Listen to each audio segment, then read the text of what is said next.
Gentile signora Kitaoka, come promesso sono a descrivere come ho preparato il dolce tiramisù quando lavoravo al ristorante Le Beccherie nel 1969-70. Inizia così una delle lettere di Roberto Loli Linguanotto, il padre del tiramisù, venuto a mancare domenica sera all'età di 81 anni dopo una lunga malattia.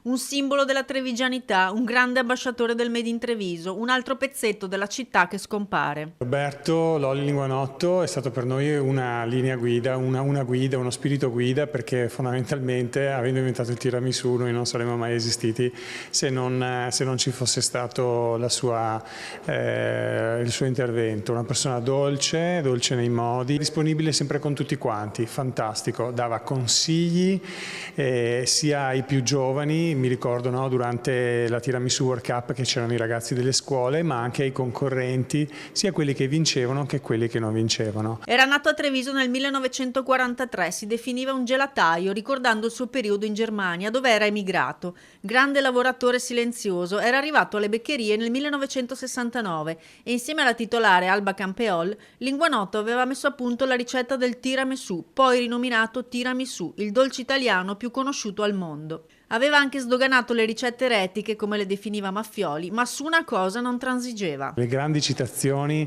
di Roberto Lolli Linguanotto è che il tiramisù deve sapere da tiramisù, per cui non devi sentire troppo il cacao o troppo il caffè o troppo un altro ingrediente, per cui il bilanciamento dei sapori è estremamente importante. Per noi è una grandissima perdita umana, prima di tutto.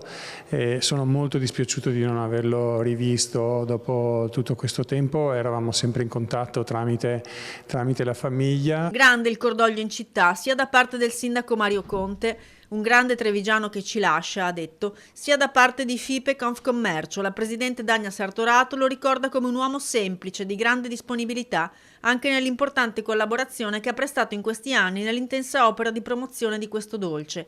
A Roberto va tutto il riconoscimento della ristorazione, dei pubblici esercizi e del turismo trevigiani. I funerali mercoledì 31 luglio alle 10:30 nella chiesa di Santa Bona.